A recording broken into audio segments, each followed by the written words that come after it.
Russia और भारत की दोस्ती कितनी मजबूत और गहरी है यह हम सब जानते हैं। 1971 में इंडिया और पाकिस्तान के युद्ध में रशिया ने जो भारत का समर्थन किया था और यहाँ तक कि अपनी न्यूक्लियर सबमरीन को अमेरिका के खिलाफ तक तैनात भी कर दिया था। इसी वजह से भारत को उस युद्ध में पूर्ण रूप से सफलता मिली थी और ऐसा करके रशिया ने भारत के साथ अपनी दोस्ती निभाई थी। लेकिन आज के समय में जब रूस के ऊपर अमेरिकी प्रतिबंध लगे हुए हैं और उसकी इकोनॉमी स्ट्रगल कर रही है, तो ऐसे में भारत भी रूस के साथ अपनी दोस्ती को पूरी तरह से निभा रहा है और अमेरिका से धमकियां मिलने के बावजूद अमेरिकी प्रतिबंधों को पूरी तरह से नज़रअंदाज करते हुए भारी मात्रा में रशियन क्रूड ऑयल को परचेज कर रहा है। और इतना ही नहीं बल्कि रशिया अपने जिन प्रोडक्ट्स को प्रतिबंध लगने की वजह से ग्लोबल मार्केट में एक्सपोर्ट नहीं कर पा रहा था, उनमें से काफ़ी सारे प्रोडक्ट्स को भारत ने खरीदा और फिर ग्लोबल मार्केट में एक्सपोर्ट किया। और भारत के इसी सपोर्ट की वजह से रशिया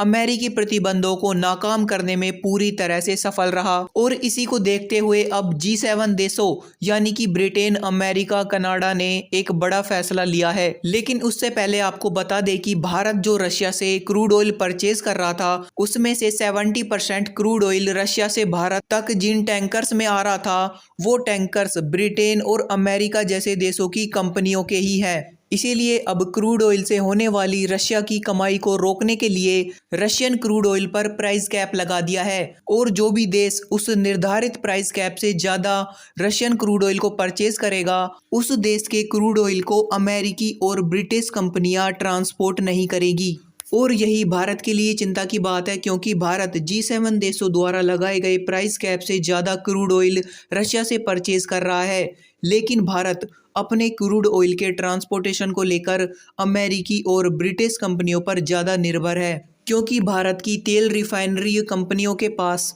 क्रूड ऑयल के ट्रांसपोर्टेशन के लिए ऑयल टैंकर ही मौजूद नहीं है। इसीलिए G7 देशों का यह फैसला भारत के लिए काफ़ी मुश्किल खड़ी करने वाला है, क्योंकि अगर भारत को सस्ता रशियन ऑयल नहीं मिला तो भारत में डीजल और पेट्रोल के दाम तेजी से बढ़ेंगे।